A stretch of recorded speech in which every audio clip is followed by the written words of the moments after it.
Durante sua vida, Jesus encontrou diversas pessoas, incluindo discípulos, seguidores, líderes religiosos, autoridades romanas, doentes e marginalizados. Sua mensagem e ações impactaram a vida de muitos indivíduos.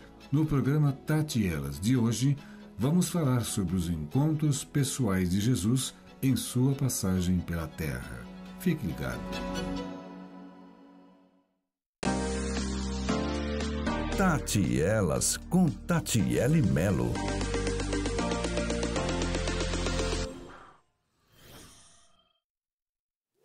Bom dia, gente! Estamos aqui para mais um programa Tati e Elas. E o programa de hoje, ele está especial por dois motivos. Primeiro, pelo tema, nós vamos falar sobre encontros com Jesus.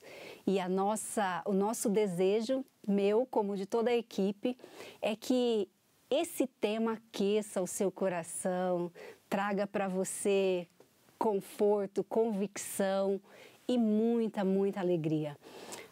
E o segundo motivo do porquê é especial, porque quem vai falar desse tema é o meu marido. É uma alegria, amor, gravar esse programa com você. Que Deus use a sua vida. Seja bem-vindo. Que alegria. Para mim, ele tem um significado muito especial. Grande responsabilidade é sentar aqui nesse sofazinho e ser entrevistado por você. E o mais importante, que é falar do nosso Senhor Jesus Cristo. Vira o meu sorrisão, né, gente? Vira aqui, né? Bom, mas vamos lá. Fala pra gente, amor, como eram os encontros pessoais de Jesus? Olha, é uma coisa maravilhosa de se pensar todos os dias sobre como eram os encontros de Jesus. Eu fico pensando, se fosse possível nós colocarmos todas as pessoas relevantes da história num painel e pudéssemos conhecer cada uma delas e considerar a forma como cada uma tratou o ser humano, não existe nenhuma que fez o que Jesus fez. Jesus, ele é uma pessoa que marca a história, não porque os homens dizem que ele marcou, mas sim porque ele veio para marcar a história das pessoas. Eu estou convencido, pela leitura dos evangelhos, de que o nosso Senhor, quando ele se levantava, ele se despertava no seu dia para cumprir suas tarefas, ele tinha em mente nomes específicos que ele desejava encontrar. E o gostoso é que não era só enquanto ele estava aqui em corpo físico, né? Hoje nós também podemos desfrutar desses encontros maravilhosos com Jesus, né? Você poderia contar para nós como foi o seu encontro pessoal ou o seu primeiro encontro? Porque eu acho que Jesus a gente encontra ele em vários momentos da vida, né? Como foi o seu? Olha, essa pergunta é muito importante para mim, porque ela me faz assim voltar no tempo e ver a graça de Deus. Primeiro, que Deus me deu o privilégio de nascer numa família cristã. Meus pais são pessoas simples, pessoas que lutaram bastante para sustentar a família, e um tesouro que eles trouxeram para nós filhos foi a prática de ouvir a história de Jesus. Então, eu me lembro que muito cedo na minha família, meu pai passava por um momento delicado. A economia brasileira tem dessas coisas de fazer com que pais provedores passem por momentos delicados, né? E minha mãe do lar tiveram de fazer uma parceria, porque precisavam sustentar a família. E minha mãe começou a fazer bolo salgado para fora para sustentar a família. Meu irmão mais velho, Wagner, de 6 anos de diferença de mim, ele saiu para vender salgados na rua. E eu era muito pequeno e vendo tudo aquilo. E eu via minha mãe chorar, eu via como meu pai voltava para casa. Eu tinha apenas 4 anos de idade. E então eu me lembro muito bem do dia em que chegaram em casa, pararam um caminhão na porta de casa e vieram pessoas. Eu saí correndo para frente pensando que fosse algum móvel novo, criança gosta dessas coisas, né? E eu corri ali para ver se meu pai havia comprado alguma coisa nova. e na verdade aquele caminhão foi para retirar. Ele veio para tomar móveis e utensílios que estavam sendo vendidos porque a família não estava conseguindo se sustentar. E quando criança, isso impacta muito. E quando eu vi aquilo, a porta depois que os homens saíram, a porta se fechou, a casa parcialmente vazia, mas eu pude contemplar meu pai e minha mãe juntos, chorando e orando, pedindo graça do Senhor para passar por aquele momento. Então, com 4 anos de idade, eu aprendi que o Senhor é a pessoa que nós não temos atalhos. Nos momentos mais difíceis da vida, nós podemos ir diretamente a Ele, pelos méritos de Jesus. E aquilo foi um impacto tão grande na minha vida. E foi nessa mesma época que, mesmo com essas privações, minha mãe, uma metodista de berço, né, ela fazia cultos domésticos. Ela lia uma porção da palavra de Deus, explicava e fazia uma oração. Às vezes dava oportunidade para que nós orássemos também. E foi nesse ambiente doméstico que eu senti a presença de Deus, eu senti a realidade do relacionamento com Jesus. E eu tive a minha primeira oração respondida com 5 para 6 anos de idade. Glória a Deus. E aquilo marcou a minha vida. E eu, mesmo criança, disse: Jesus, eu entrego minha vida. Eu vou te seguir, custe o que custar. Por toda a vida eu vou te servir. Pensando nessa história sua e fazendo aí um paralelo com o que a palavra nos traz, né? A gente percebe que Jesus, ele sempre, não vou dizer sempre, porque ele aparece em diversos momentos, mas na palavra fica muito nítido que ele sempre aparece em momentos de dores, em momentos de profunda tristezas, inquietações humanas, né? E para quem está em casa agora assistindo e de repente está vivendo uma situação parecida com a sua, ou então uma situação diferente, mas que tem causado dor, transtorno, e que deseja ter esse encontro com Jesus, ou que não tem essa convicção de ter tido um encontro com Jesus, o que você falaria? Olha, eu digo o seguinte, que a palavra do Senhor nos ensina, no Evangelho de João, que Jesus, ele é Deus. Todas as coisas foram feitas por Ele, e sem Ele nada do que foi feito se fez. E Ele, sendo o Criador de todas as coisas, Ele decidiu vir a este mundo. E Ele, sabendo de tudo quanto Ele criou, todas as galáxias, todo esse universo que está em constante expansão, né?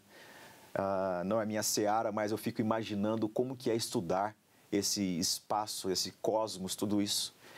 E ele conhece todos os valores do que está esparramado em toda a criação. Ele veio, ele decidiu tomar a nossa forma e ele foi atrás de pessoas. Ele desejava encontrar pessoas. Ele não empreendeu a sua vida em outra coisa senão encontrar-se com pessoas. Para Deus, pessoas têm um valor inestimável. Então, não importa quão dura seja a situação que a pessoa estiver neste momento passando, que ela saiba que o Senhor Deus, Ele não vai pensar no caso dela. Ele está à procura dela. E às vezes Deus permite que nós passemos por momentos de privações, de provações, de profundas inquietações, para que nós tenhamos este encontro. Porque o mundo, ele transmite para nós, quando eu falo mundo, é cultura, né? Esse ambiente que nos cerca, transmite para nós uma aparência assim de que algum ser humano tem uma solução. Ou então, se nós fizermos de acordo com alguma receita, então mudaremos a situação. Mas a gente não precisa ser PhD para saber que a vida não é assim, né? Então, a gente precisa conhecer a Deus. E nós vemos nas Escrituras de que Deus, Ele permite muitas vezes que nós passemos por momentos de profundas inquietações, porque nós, através delas, conseguimos ter uma humildade necessária para ouvir a voz de Deus. Então, por isso que é tão importante a gente falar sobre as vicissitudes da vida e os encontros com Jesus. Né? Quando eu leio os evangelhos, os encontros de Jesus são vários, mas um que me encanta é quando ele atravessa para... Eu não lembro... me ajuda a lembrar, quando ele atravessa para encontrar um endemoniado. Sim, Jesus atravessa o Mar da Galileia e vai até Gadara. Gadara, exatamente. Esse é um encontro que eu acho maravilhoso. Ele me encanta porque Jesus, ele não costumava frequentar aquele lugar, né? Ele atravessa somente para libertar um homem. Sim. Fala um pouco para a gente desse encontro e qual é o seu encontro preferido ou predileto da palavra de Deus, se é assim que a gente pode dizer. Claro, esse encontro de Jesus com o homem que estava possesso de espíritos malignos, ele traz uma mensagem muito importante para nós, porque, primeiramente, Jesus ele morava em Cafarnaum. O Mar da Galileia, que é um grande lago de água doce, né? Ele é revoltoso. Os ventos ali, eles arrebatam as embarcações. Não é fácil a travessia, não era nos dias de Jesus, ainda mais aquelas embarcações tenras. Mas Jesus, ele chama seus discípulos para atravessar e ir até essa cidade. A história dessa cidade ela é muito importante para a gente entender, porque Gadara, assim como aquela região ali, desde o período interbíblico sofreu muito. Desde o período em que Alexandre o Grande dominou a região da Terra Santa, aquela região em especial recebeu um poder coercitivo. A sociedade ela era mandada, havia vozes imperiosas sobre as pessoas. Elas tinham de sempre estar submetidas à voz de alguém. E isso ficou na cultura daquele povo. Durante a chegada dos romanos, eles oprimiram demais. E a gente sabe muito bem que os romanos eles trabalhavam com legiões. Eram destacamentos de 2, 6, alguns estudiosos chegam até a arvorar para 8.000 homens. Né? E não é à toa que aquele homem ele estava sofrendo porque o inimigo das nossas almas, muitas vezes, ele se disfarça na cultura para oprimir pessoas. E foi o que aconteceu com aquele homem. Ele estava possesso de uma legião de demônios. Ele estava tendo uma opressão externa e interna. Exatamente. Né? Pelo governo ali e também pela questão do maligno. E isso foi tão devastador que ele passou a viver nas tumbas. Na cultura judaica, qualquer pessoa que tocasse uma pessoa, um cadáver, ela deveria passar por um rito de purificação. Ela não poderia voltar à congregação do povo de Deus de qualquer forma. E aquele homem, ele morava em sepulturas. Ali ele habitava junto de cadáveres. E quando Jesus pisa na areia, ele vem gritando de onde está. Na verdade, eram os espíritos malignos que estavam nele que vem e diz a Jesus: Jesus, Filho do Altíssimo, por que viestes? Viestes antes do tempo para perder-nos, é uma expressão do tipo, nós sabemos que um dia haverá um juízo para conosco, espíritos malignos, mas o Senhor está aqui para quê? E então Jesus faz uma pergunta para que os seus discípulos aprendam o quanto aquele homem estava possesso. Jesus pergunta o nome, ele diz, nosso nome é Legião, porque somos muitos. Gente, basta um espírito maligno. Lembremos-nos de que eles são anjos caídos. Eles atravessam todo esse espaço espiritual que nós temos num piscar de olhos. Um único anjo no Antigo Testamento, ele destruiu um exército de 180.000 homens. Nossa. Agora imagine um anjo caído, o que não pode fazer com a vida de uma pessoa. Apenas um. Aquele homem tinha aproximadamente 6.000 habitando nele. Nossa. E Jesus então ordena para que eles saiam todos de uma vez. E o encontro de Jesus com este homem, ele é uma mensagem para nós. Porque Deus, ele não precisa de processos para libertar pessoas. Basta uma palavra dele e essa pessoa é totalmente liberta. E o maravilhoso, Tati, é que quando este homem ele é liberto, ele é possuído de uma gratidão e um amor por Jesus tão grande, que ele quer entrar no barco com Jesus. E Jesus impede. Esse foi o homem que Jesus impediu de segui-lo.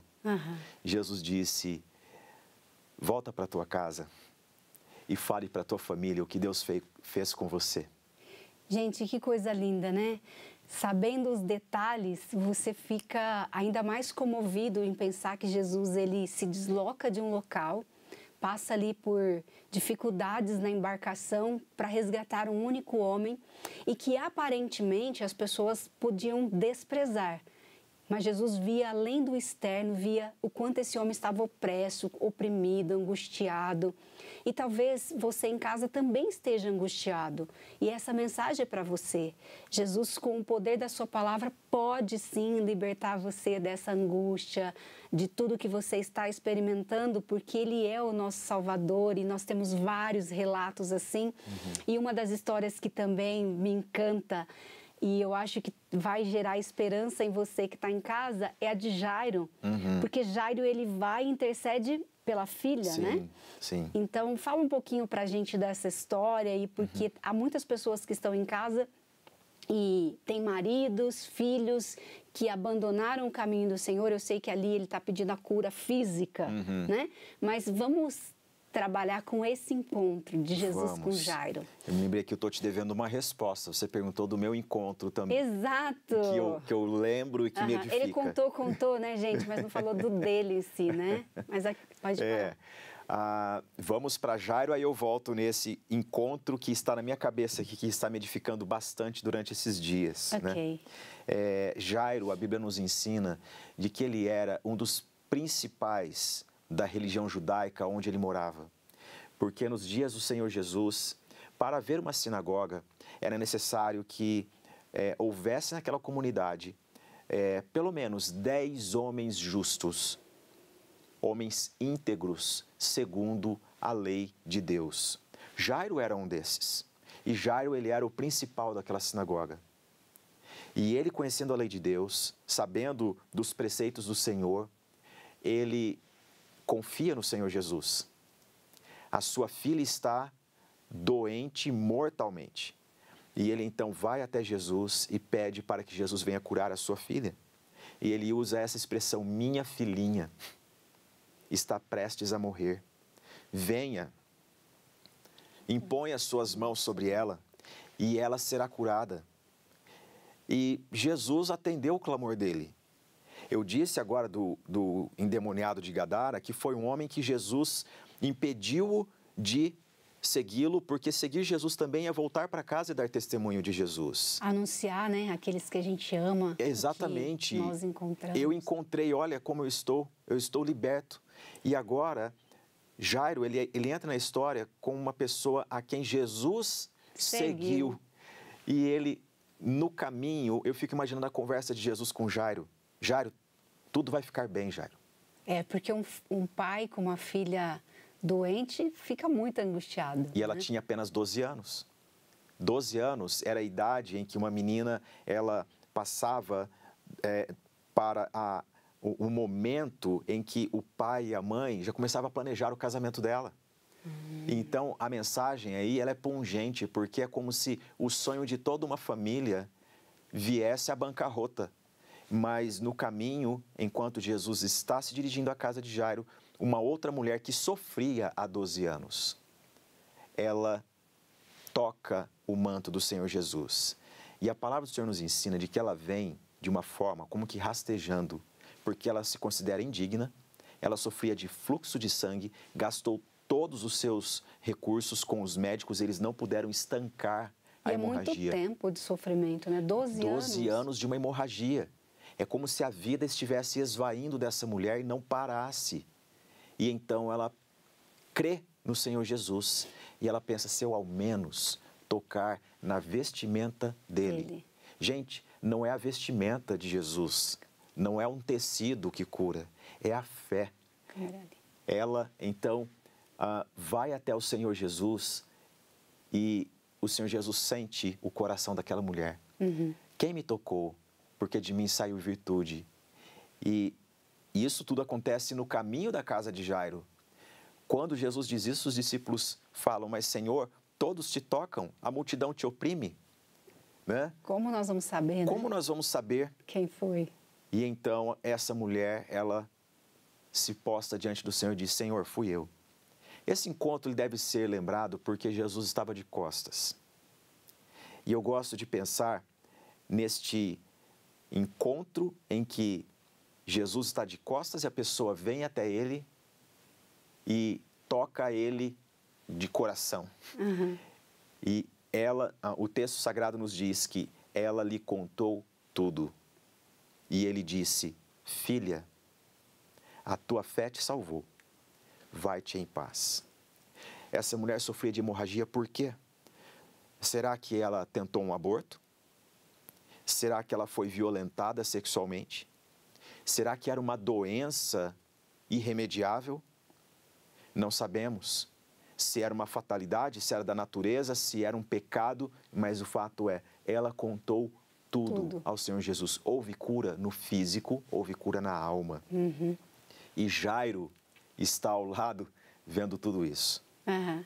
E então chega a notícia, Jairo, não incomodes mais o mestre.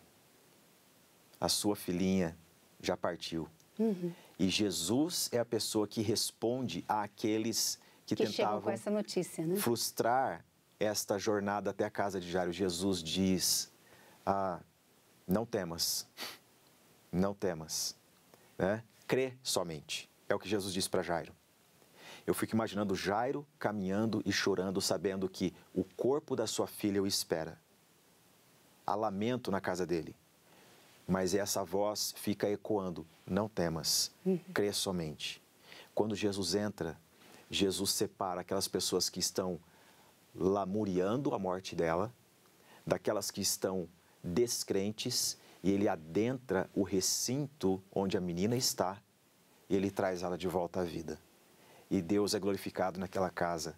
Eu fico imaginando como é esse encontro de Jesus dentro de casa, hoje em dia, porque ele está vivo, ele pode fazer a mesma coisa em qualquer casa, basta a pessoa invocá-lo de todo o coração. Gente, olha que lindo, né? A gente meditar nesses encontros com Jesus, porque isso traz paz ao nosso coração, esperança verdadeira, né? Independente da situação que nós estamos vivendo, a gente percebe que na palavra de Deus pessoas estavam vivendo situações diversas e quando Jesus entra, algo é transformado, né? A pessoa é transformada de dentro para fora, a maneira dela lidar com a situação, isso também muda, né? E para a gente, para você voltar um pouco, como é que foi o seu encontro com Jesus? Ok, o meu encontro com Jesus foi vendo a palavra de Deus dentro da minha casa, por pessoas simples, buscando a Deus em momentos difíceis, sendo gratas quando a solução de Deus vinha, e a solução de Deus vinha de forma miraculosa. Eu me lembro que num período, nesse mesmo que eu relatei, bateu à nossa porta uma pessoa de uma outra denominação, era uma pessoa da Igreja Assembleia de Deus, e ela levou uma cesta básica, e nós todos choramos ali, e houve uma gratidão, a família se reuniu em volta da mesa, e eu fiz uma arte, eu peguei um pacote de biscoitos e levei para as crianças do vizinho para comermos juntos, e meus irmãos então falaram, como assim? É para nós aqui primeiro, né? Mas era aquela alegria de criança querendo dividir com alguém, mas houve gratidão. Então, ali houve uma pregação na prática. E o meu encontro com Jesus se deu nesse contexto, porque mesmo tendo sido criado no Evangelho, eu era muito mentiroso. E eu, num dado dia, com 6 anos de idade, eu estava ouvindo uma mensagem no culto. Eu não menosprezo, gente, uma criança num culto, porque é possível que ela entenda a mensagem. Eu sou prova disso. E aquela mensagem era sobre isso. E eu então fiz uma oração, eu disse, Senhor Jesus, eu não quero ser um mentiroso, porque está escrito aqui que o diabo é o pai da mentira. Não quero ser filho dele. E eu ali confessei a Jesus de todo o meu coração. E aquilo foi marcante para mim. Eu guardo isso assim com emoção. e sou grato a Deus porque Ele me encontrou. Amém. Bom, dá para ver pela sua história que foram encontros com Jesus, Sim, né? sim. É possível e, gente, ele disse que nasceu num lar cristão, eu não nasci num lar cristão e daqui a pouco vou dividir com vocês um pouco do meu encontro com Jesus também. E você pode escrever aqui nos comentários como foi o seu primeiro encontro com Jesus ou como foi os seus encontros com Jesus. Quando nós lemos a palavra de Deus, a gente percebe, e eu amo ali em Atos, quando Lucas está escrevendo, ele fala que está escrevendo aquele livro, porque Jesus, para relatar as coisas que Jesus fez, ensinou e continua a fazer. Ou seja, ele continua a fazer hoje. Essa é uma viva esperança para mim e para você. Nós vamos para um pequeno intervalo e voltamos daqui a pouquinho para a gente continuar esse papo gostoso. Deixa aqui suas contribuições. Voltamos já já. Estamos apresentando Tati Elas com Tatiele Melo.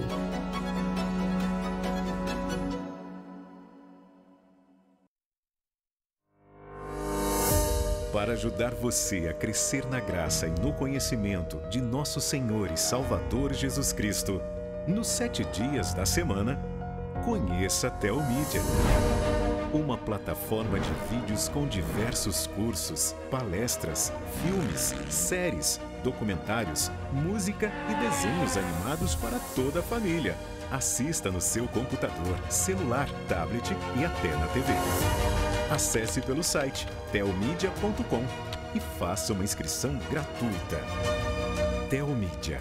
Assista quando quiser, onde quiser.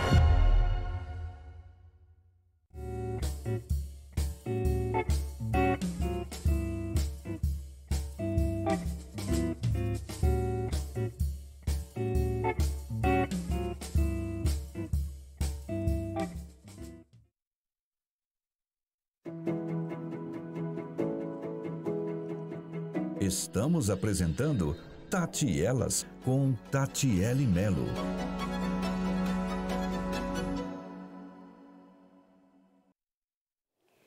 Bom, gente, estamos de volta para continuarmos esse bate-papo sobre encontros com Jesus. Eu tenho certeza que o que nós estamos conversando aqui pode edificar muitas vidas. Então, compartilhe esse programa, se inscreva no canal da Telmídia. Esse canal tem um objetivo de levar conteúdos cristãos para te fortalecer na sua fé e anunciar o nosso Salvador. Pensando no que você falou, que a sua casa fazia culto doméstico, e é uma das coisas que a gente tem visto, né? O quanto as famílias modernas, essa visão pós-moderna, essa correria tem perdido isso, né? É importante o resgate do culto doméstico porque é possível ter um encontro com Jesus em casa. Fala um pouco da importância dos cultos domésticos. A importância dos cultos domésticos, né, como nós usamos dizer, ela se dá primeiramente porque é uma prescrição de Deus. O Senhor Deus, ao libertar o seu povo do Egito, a primeira coisa que o povo deveria fazer era ter um momento em família, celebrando a Deus, antes de sair do Egito. E isso era feito em família. Ali eles comiam juntos aquela última refeição, que seria símbolo para todas as outras gerações da grande libertação do Senhor.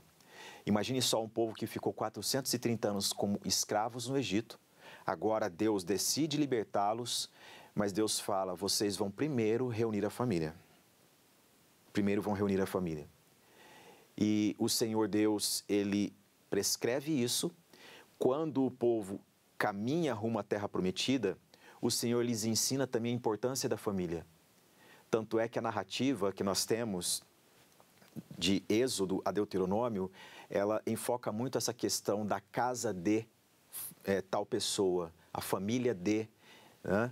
E na lei de Deus, o Senhor também, Ele nos diz que é necessário que o seu povo reúna a família e inculque na cabeça dos filhos, né? Uma forma de dizer no coração dos seus filhos a lei do Senhor, quer assentado, quer andando, em todo o tempo. Então, Deus e reunião doméstica tem tudo a ver. Tem tudo a ver. Embora a sociedade ela ensine que famílias precisam de passeios, somente de passeios, a Bíblia ela já nos ensina antecipadamente de que nem só de passeio viverá a família, mas sim de encontros com Deus no lar, né? Então, no Antigo Testamento isso tem uma grande relevância. E o povo de Deus, ele atravessa momentos difíceis e momentos de quebrantamento e momentos de avivamento, principalmente, acontecem quando esse mesmo povo relê a palavra do Senhor e valoriza encontros com Deus em casa. Né? E durante o ministério de Jesus, ele decide começar o seu ministério público, né?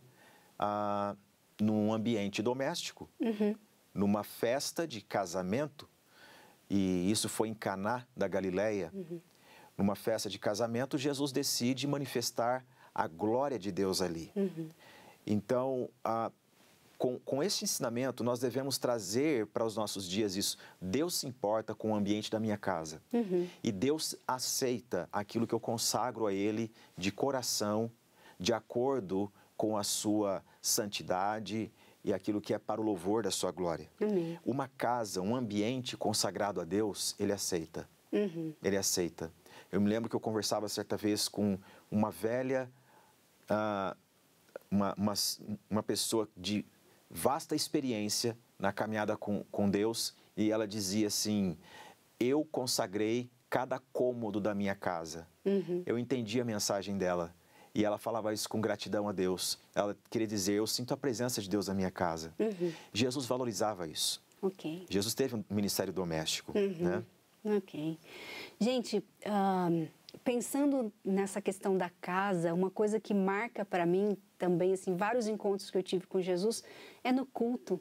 Culto na vida ordinária, né? Ali diariamente, mas também quando eu vou na celebração a Deus aos domingos, eu já tive experiências maravilhosas de cura ali com Jesus. E muitas vezes a gente percebe que nós perdemos essa expectativa de encontrar a Deus no culto público com os irmãos. A gente muitas vezes não vai com aquela expectativa, ou muitas vezes de que Jesus pode falar conosco a qualquer momento, que Ele está presente. Às vezes eu tenho a sensação que a gente colocou até isso no automático, né? Certamente, porque um postulado da nossa fé irremovível é a realidade de que Cristo vive, Ele está vivo. Jesus vive.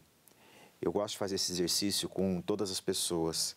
Jesus, Ele ressuscitou e Ele subiu à vista dos discípulos para sentar-se à direita de Deus Pai.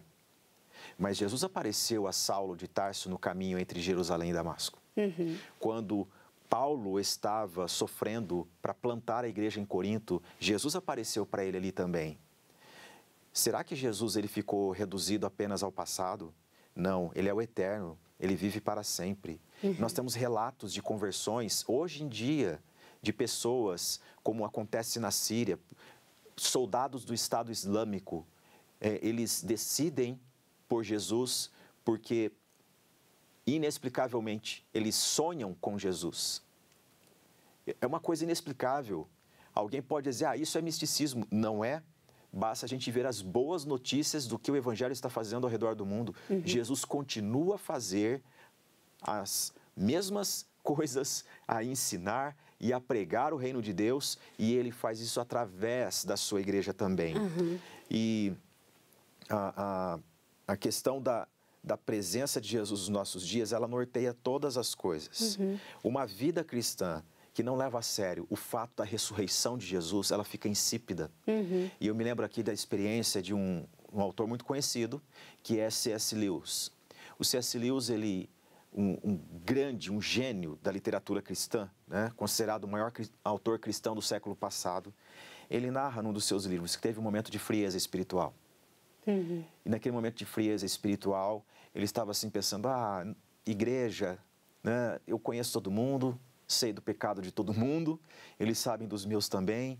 E ele começou a ter uma certa frieza, mas num determinado domingo de manhã ele se dirigiu à igreja.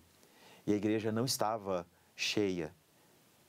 E ele assentou-se e ao seu lado havia um homem abrindo o inário e cantando com tanta alegria, com tanto fervor, que ele veio às lágrimas. Deus usou a vida daquele homem para dar um recado para ele. Jesus vive, Jesus está presente neste lugar onde pessoas invocam o seu nome. Você pode ter um coração aquecido pela presença de Jesus. E isso aconteceu no contexto da comunhão do corpo de Cristo, que é a igreja. Poderíamos falar isso o dia todo. Não menospreze, gente. Não menospreze a comunhão santa com os irmãos. Isso é muito importante. Jesus disse que nós não devemos deixar de congregar e ali você aprende de Jesus através na vida dos irmãos. Na oração você aprende diretamente de Deus, né? E com os irmãos, você vai vendo o que Deus está realizando na vida de outras pessoas. Um dos encontros que eu gosto muito é da mulher samaritana. Ali fica, e você vai discorrer por que você também gosta, o que você vê ali, mas eu gosto porque eu vejo em outras passagens também que às vezes a gente faz uma pergunta para Jesus ali, as pessoas fazem uma pergunta para Jesus e Jesus responde uma coisa completamente diferente, levando a conversa para algo muito mais profundo, né? Essa é uma especialidade dele, né? Sondar o nosso coração, né? Sim. Fala um pouquinho para a gente, primeiramente do encontro da mulher samaritana e depois desse método de Jesus. Ótimo. Primeiro vamos lembrar de Samaria. Samaria foi fundada pelo rei Onri no Antigo Testamento. Este rei é o pai do rei Acabe. Acabe que casou-se com Jezabel. Jezabel que é lembrada até no Antigo Testamento como pessoa que é contra a palavra de Deus e a presença de Deus. E ali em Samaria, Jesus decide passar naquela região por causa de uma mulher. Essa mulher, ela vai até um poço. Jesus sabe onde ela vai buscar água. Jesus, ele conhece os caminhos diários das pessoas. E ele se assenta à beira daquele poço e aguarda o momento dessa mulher chegar. E quando ela chega, Jesus pede água para ela, para dar o start numa conversa que vai transformar a vida dela. Ela, então, acha aquilo estranho, tenta censurar o Senhor Jesus, porque tu, sendo judeu, pede a mim, mulher samaritana, água, porque os judeus não se comunicavam com os samaritanos. E isso foi algo relacionado ao Antigo Testamento. Os samaritanos, eles se miscuíram com outros povos. Quando os judeus voltaram do cativeiro, eles diziam, vocês não são puros como nós. Então, os samaritanos, eles tinham até um templo em Samaria, que foi construído por Alexandre o Grande, sob a autoridade de Alexandre o Grande. E o que aconteceu ali foi que, com este templo, as pessoas não iam a Jerusalém. E quando Jesus oferece para ela a água da vida, diz, se você soubesse que a gente pede água, você pediria a ele a água da vida. Ela diz, Senhor, o Senhor é maior que o nosso pai Jacó, que cavou esse poço? Né? Jesus diz a ela, traga seu marido aqui. Ela fala, eu não tenho.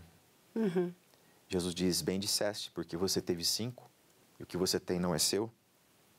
Jesus está indo diretamente na sequidão da vida dela. No coração, né? Às vezes, muitos relacionamentos não apagam um que estragou a vida lá atrás. Às vezes, muitos relacionamentos é uma fuga de tratar algo chamado sequidão de uma vida. E então essa mulher tenta mudar o assunto. Ela diz, Senhor, onde que é o lugar certo para adorar? É aqui em Samaria ou é em Jerusalém? E nós fazemos muito isso, né? Quando nós nos sentimos desconfortáveis, né? A gente sempre tenta mudar a conversa, mudar o rumo do assunto, né? Sim. Uma das coisas que nós vemos são a forma que a mulher samaritana fez de mudar o assunto é o jeito de uma espiritualidade que diz assim, eu vou ler na Bíblia aquilo que é do meu interesse. Mas A Bíblia toda é a palavra de Deus. Ou procurar também na internet, só assistir aquilo que te apetece, né? Exato. Não substitua assistir algo, não substitua a Bíblia Sagrada, a meditação na Escritura, por assistir algo por causa disso. Porque é de Gênesis a Apocalipse, é ali que Deus fala conosco, é ali que nós temos encontros diários com Jesus. E Ele sabe a nossa necessidade, né? Muito mais do que nós imaginamos ou pensamos saber, né? Exatamente. E o maravilhoso é que quando Jesus diz isso para esta mulher, ela volta para sua aldeia com uma mensagem: vinde e veja um homem que disse tudo a meu respeito. Meu respeito. Aqueles homens sabiam que era aquela mulher. E dizer algo sobre aquela mulher deveria ser muito difícil. E Jesus, ele disse tudo a respeito dela, amorosamente. E então, eles vão conhecer a Jesus. Pedem para que Jesus fique naquela cidade chamada Sicar. Ele fica ali mais 2 dias pregando para aquele povo. Todo aquele povo, aquela aldeia, aquele povoado, diz então para aquela mulher: agora nós vimos e reconhecemos que Ele é o ungido, o Messias da parte de Deus. Não porque você disse, mas porque nós provamos. Que coisa maravilhosa. E na sua vida, nessa caminhada, né, servindo ao Senhor, você tem algum relato de algum irmão que teve um encontro com Jesus que te marcou? Eu tenho alguns. Tenho alguns e me lembro aqui de alguns que marcaram muito a minha vida. Eu me lembro de uma irmã que eu cheguei na igreja para pregar. Não era a igreja que eu pastoreava. E então falaram para mim: pastor, aguarde aqui um pouquinho que uma pessoa virá recebê-lo para levar até o templo. E enquanto eu aguardava, eu estava num salão.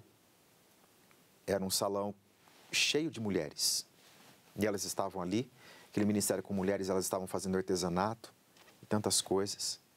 E aí veio uma mulher me cumprimentar e eu não estava num dia legal. Pastor tem dias que ele não está bem. Mas nós devemos cumprir o dever que nós temos para com o Senhor e com a sua igreja. E eu estava ali quieto orando e eu pensei: meu Deus, me ajude, porque eu não estou me sentindo bem para aconselhar uma pessoa hoje.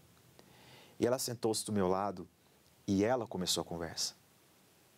Ela disse: pastor, que delícia que é essa tarde aqui que nós estamos. Porque são diversas pessoas de diversos lugares do Brasil e do mundo que estão fazendo artesanato conosco. Olha, pastor, vou contar minha história para o senhor, como que nós começamos esse trabalho. Pensei: meu Deus, eu estou tentando meditar na mensagem que eu vou pregar daqui a pouco. E ela disse para mim o seguinte, ela falou: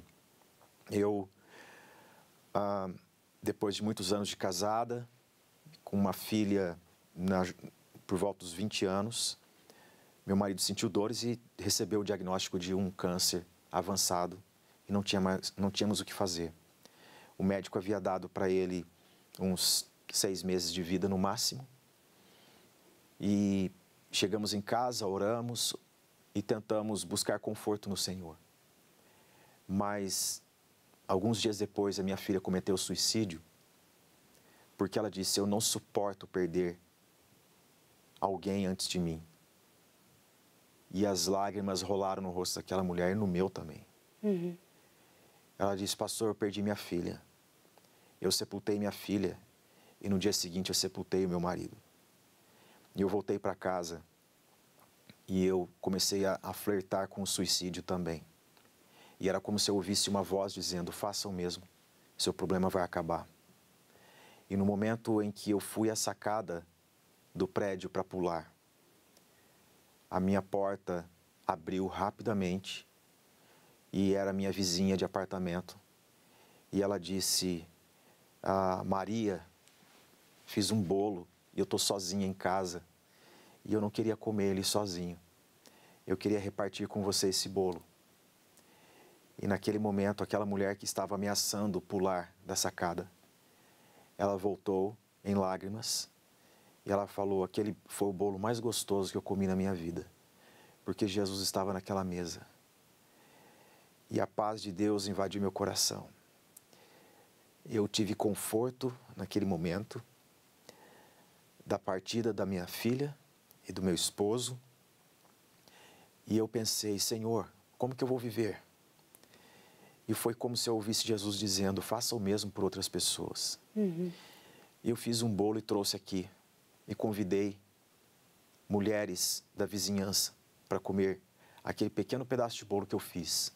E ali nasceu um ministério de artesanato. E aquele salão tinha aproximadamente 300 mulheres. Eu subi para o púlpito dando graças a Deus, porque eu fui ali, não para pregar, eu fui ali para encontrar-me com Jesus. Através da vida dessa mulher, né? A vida é uma vida de encontro com Jesus. A vida, todos os dias nós podemos encontrar com Jesus. E se nós perdermos isso, nós perdemos esse grande tesouro que é a fé em Cristo. Eu tive a alegria de conhecer essa irmã, né? Agora ela já partiu, mas eu também fui abençoada pelo ministério dela. Eu lembro quando ele chegou em casa contando essa história e eu logo quis conhecê-la.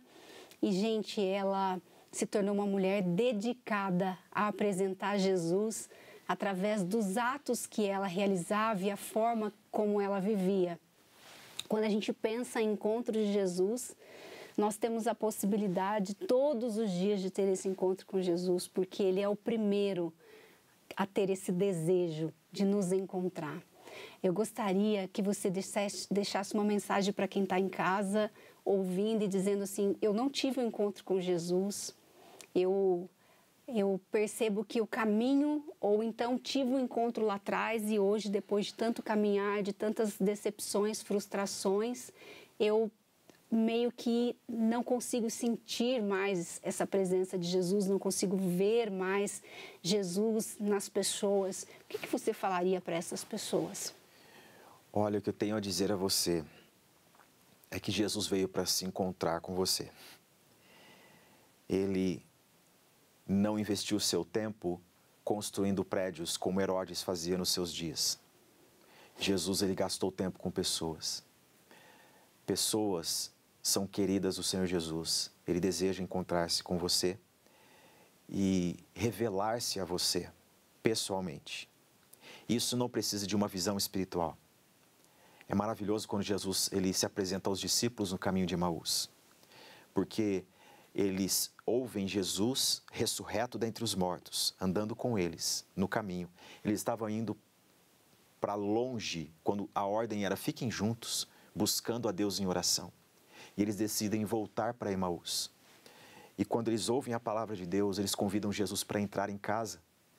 E Jesus, então, ao partir do pão, eles reconhecem pelo jeito peculiar de Jesus rasgar aquele pão na Santa Ceia. E eles bradam, é o Senhor! E Jesus desaparece. E eles, cheios de alegria, voltaram à comunhão com os demais. Nós não precisamos de experiências místicas para dizer, encontrei com Jesus.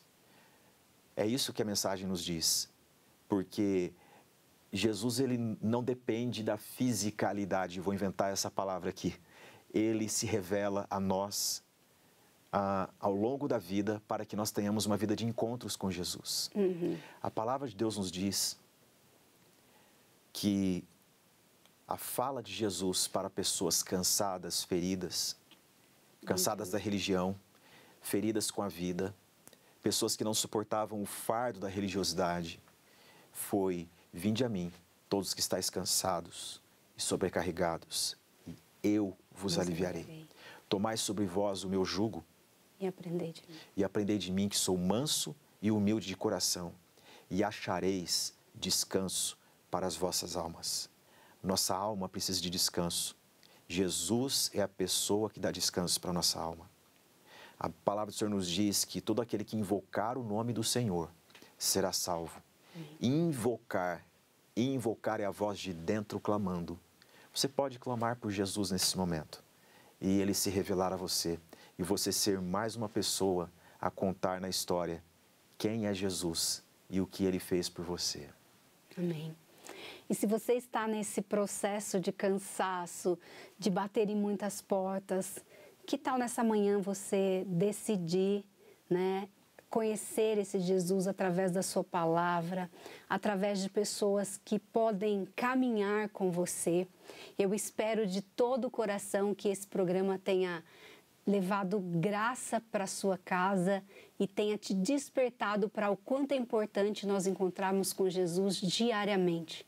Afinal, tudo que nós temos, tudo que nós somos, e para nós conseguirmos tocar a nossa vida, nós devemos estar alicerçados nele, sustentados por ele. Sem esse sustento, o que vem para nós é angústia, desespero, medo, ansiedades e tantas coisas que o mundo tem colocado sobre nós. Mas Jesus, como ele disse, vinde a mim, todos que estáis cansados. E uma coisa que eu gosto muito na palavra de Deus é que o meu Deus, segundo a sua riqueza em glória, há de suprir cada uma das vossas necessidades. Essas necessidades podem ser físicas, podem ser algo que esteja faltando na sua despensa. Ele pode suprir. Gente, esse é o programa de hoje. Eu quero te agradecer, amor, por estar aqui comigo. Vocês viram que com ele eu falo um pouco mais, né, gente? Porque aí, né, isso aqui a gente tem todos os dias em casa. Esse tipo de conversa. Pergunta, amor, e isso? O que você acha daquilo? E a gente vai discorrendo sobre a palavra de Deus. E isso tem sido maravilhoso para mim. Glória a Deus por sua vida. Que alegria estar aqui. Muito obrigada, compartilhe o programa, espero você na próxima terça, às 10 da manhã, ao vivo aqui conosco. Deus abençoe. Tati Elas, apresentação Tatiele Melo, produção Arthur Mendes, direção-geral Marcelo Valim, gravado no estúdio Comeve, um programa Telmídia, www.telmedia.com.